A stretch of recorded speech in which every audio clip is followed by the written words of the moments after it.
Hey, welcome back to Rapid Flow. We're in the middle of my controller sum up. I'm going to show you everything on my desk here to show you what it is that I use to produce. And right now we're going to be looking at the Beatstep Pro.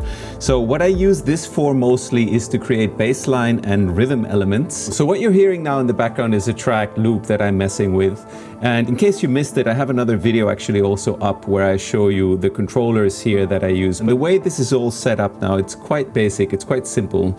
At the back of the Eric Harriman template here, which you can get on rapidflow.shop, I have these orange channels set up, and they're MIDI channels. And right now, as you can see, the channel going to the Matrix, which is this beautiful synth from the 80s over here in my rack, the channel going to that is live and taking its MIDI from the Beatstep Pro. So if I trigger here, you see it's getting MIDI notes in the right bottom corner, and those are being sent into the Matrix, and then the audio from the Matrix is coming into one of my interfaces in here. So we're listening through the template in real time, which is something I also have a video about on the channel. This makes life super easy. So right now I have this track loop idea, and let's assume now that I would want to record a track for it. Let me show you a bass track. Let me show you how easy that would be. The way that I do this from a functional point of view is I would look for the root note of this.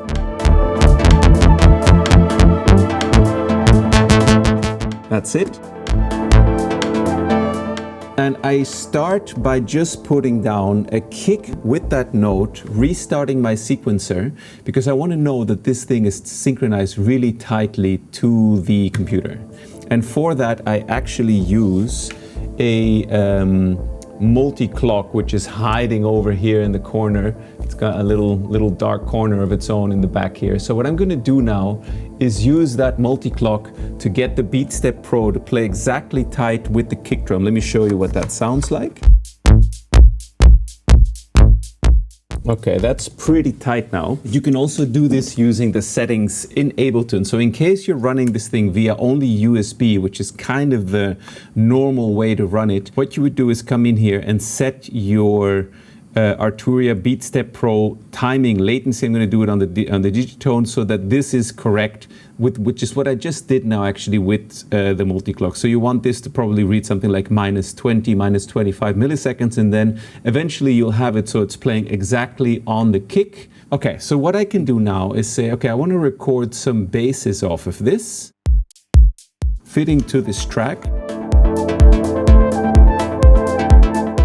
And I know that the key we're in is here. I'm going to take it down a few octaves. And the way I usually do this is fully just by feeling. So I just tap in bass notes now that I know this is synchronized and see where they end up feeling-wise in this track. So let me show you what that works like. I'll set it to record and just tap some notes in.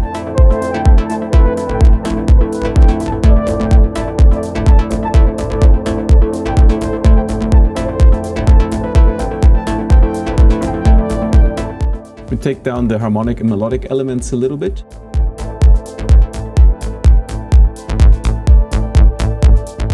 Don't like that double note there.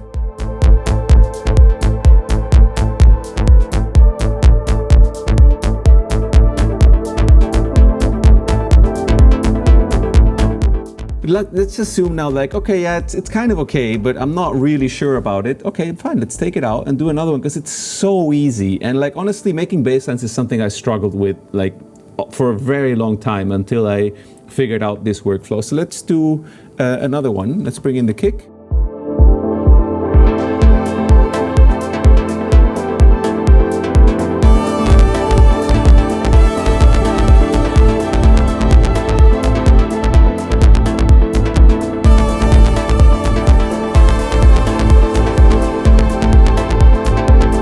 Listen to it in context.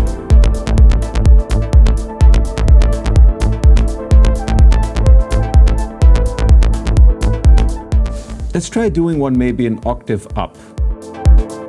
See how that sounds.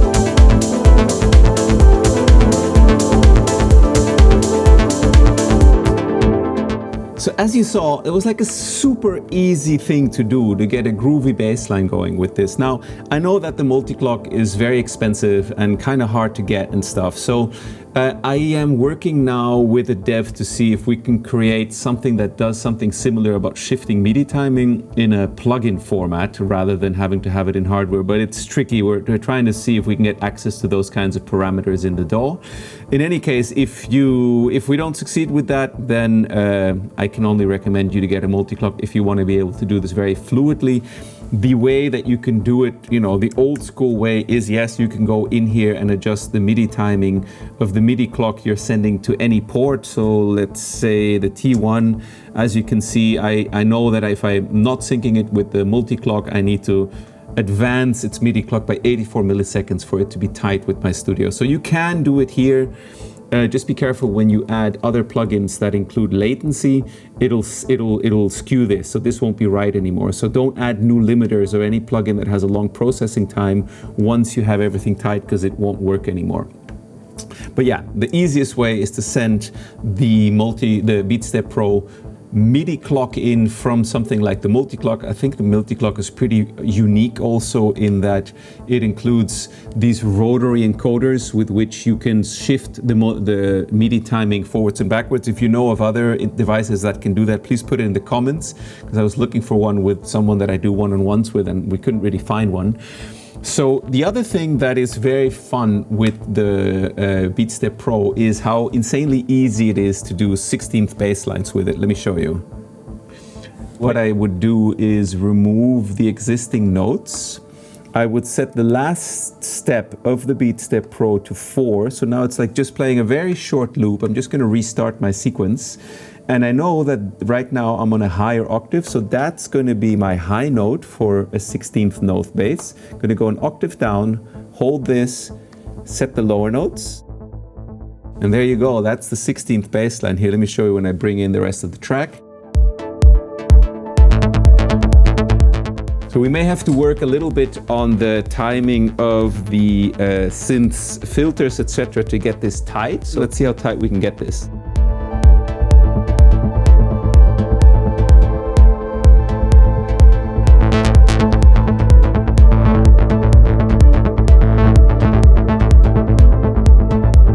So that's pretty on the money now. Yeah, it's a little bit finicky because as soon as you start tweaking it, like the sound engine of it crashes a bit because it was never intended to be used that way. But we basically now have like a cool 16th bass line thing happening from the Beatstep Pro.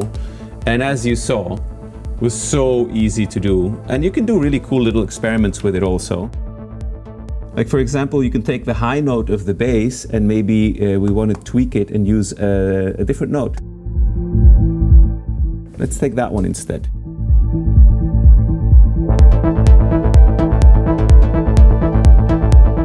Also nice. So you would record that as a little loop and maybe do a variation.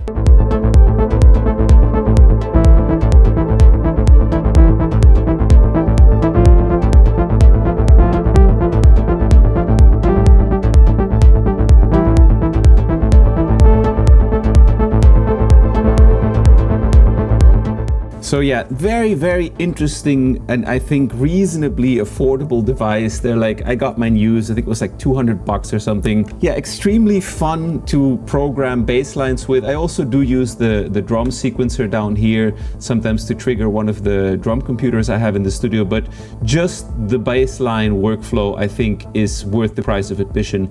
You can send MIDI over to your DAW using USB or using MIDI, or you can also trigger synths using CV, which is super cool. That also has trigger outputs. Obviously you can do a lot also with these rotary encoders so that you can, you know, set different velocity levels for the notes you've created and shift them in time if you're on the drum sequencer. But honestly, what I think is so brilliant about this little device is the fact that you have your piano roll down here, your scale and piano roll down here, and then up here you see the steps that you've created, and that makes it super easy and fun to use, this is one of my favorite little groove sequencers. And yeah, when clocking off of a Multiclock, it's just beautiful how tight and easy to manage it becomes.